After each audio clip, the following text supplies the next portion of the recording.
Hello everyone, my name is Vex, and today I'm going to be giving my opinion on Rooster Teeth's newest season of Red vs. Blue, Red vs. Blue Zero.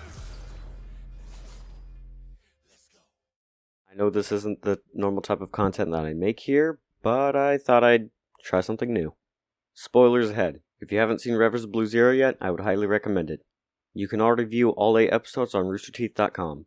Alright, let's start off with the animation. For action scenes, it's a big improvement. It seemed to me that it was motion captured, as we saw from the trailer for Zero. Keep in mind that I said for action scenes, because for other scenes, just like standing around and talking, it is severely downgraded. Whenever the characters are standing around and talking, it just looks like they're motionless mannequins. They don't move unless they talk. And that's a really big reason why I don't like this season. It feels sort of rushed, but not really at the same time. Speaking of seeming semi-rushed, this is the shortest season of Red vs. Blue, ever, with only 8 episodes. And this kinda gives the characters hardly any time to grow.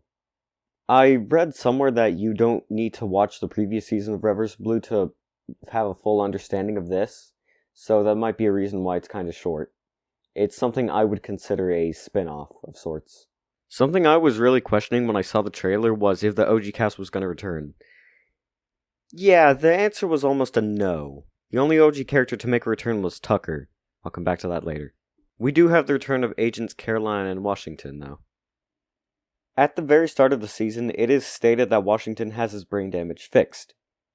I do not like this.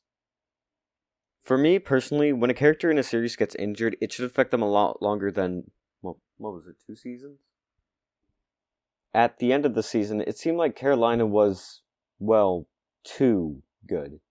She hardly struggled at all. Surprisingly, for me at least, Tucker made a return in the season. However, I am mildly annoyed that Shatter Squad only went to Tucker to protect his goddamn sword. I would consider what they did to Tucker to be a fake-out death. Why?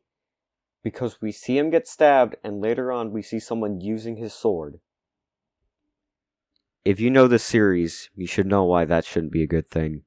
The plot also seems somewhat rushed for me, and we kind of have to make a lot of assumptions along the way.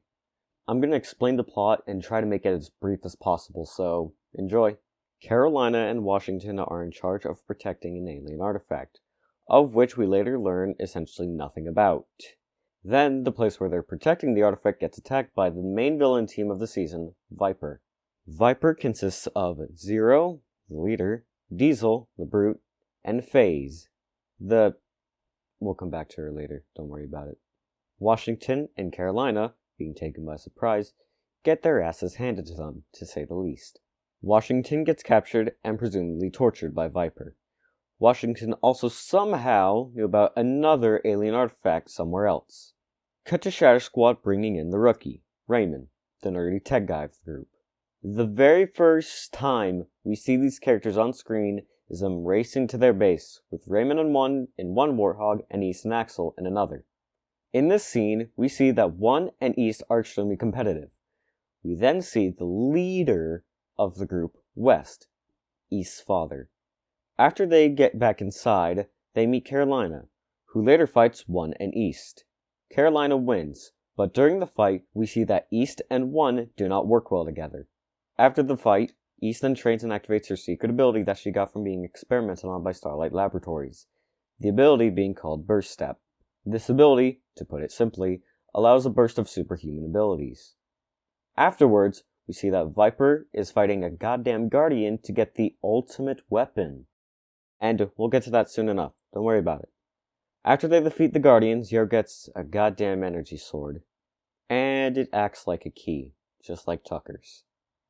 This sword has the known abilities, including, but not limited to, being summoned like Mjolnir, blocking bullets, float around him to block said bullets, and unlock fucking alien temples. But some of these temples need another sword to unlock them. This leads to Viper hunting down Tucker, but Shatter Squad learns of them acquiring the first key and needing another one, which is why they get to Tucker first, somehow.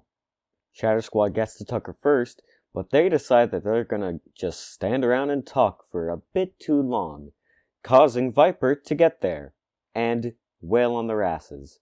Once they get to the evacuation point, which is miles away for some reason, East reveals herself to be a shadow copy, aka a holoclone of FaZe. FaZe being part of Viper. Viper acquires Tucker's sword, and FaZe stabs Tucker. Tucker wakes up a little while later, revealing that he didn't die, but something that confuses me to hell and back is that either in the next shot or the next episode, we see FaZe using the sword, which is very strictly against the sword's rules. We're not done yet. Anyway, after Tucker wakes up, one mental breakdown from West, and a confident speech, Shatter Squad is on their way to the final alien temple, where Viper is. They enter the first room, where Diesel is, waiting for them, and Carolina takes them on by herself. In the second room, Raymond almost dies, but West decides to stay behind and fight East and FaZe. Raymond, and Axel enter the final room, where Zero is. Oh no, they're too late, because Zero just got the ultimate weapon, and Zero turns out to be the motherfucking gold ninja. The ultimate weapon is just now revealed to be a badass piece of armor, which grants the owner unlimited power. However, Black Lotus, the controller of the armor, puts Zero through tests to see if he can handle just 3 people. Zero fails the test, so Black Lotus nays him to the Shadow Realm or whatnot. Carolina nays Diesel along with some Temple Guardians. West defends himself and refuses to fight FaZe. FaZe then realizes, oh crap, this is my dad, I should probably help out my friends. FaZe then scurries into the final room where Zero is and helps Raymond, and Axel defeat Zero. The heroes win, the day is over, the end. The final people standing are Agents Carolina, Washington, Raymond, Axel, FaZe, and West. The series ends on a cliffhanger, which a lot of people, including myself, don't like, but I guess I'm mildly excited for the next part. I wonder what the next one's going to be called. Red vs. Blue 1? Who knows? Overall, the fights were good, but the plot was kind of all over the place, the idle animations didn't exist, and the suit abilities... Oh, fuck, I forgot about the suit abilities. Everyone's suit of armor, with the exception of the 2 freelancers, have special abilities. I'm too lazy to name them off here, and if you listen to the warning from earlier, then you've already seen the powers, so yeah. Alright, that's the video. Hope you guys enjoyed this. I know it's not what I normally post, but hey, gotta add some variety to this channel, right? Anyway, I hope you had fun listening to me and my opinion about Red vs. Blue Zero. Have a good day, and hey, if you enjoyed this video and my other content, like the video.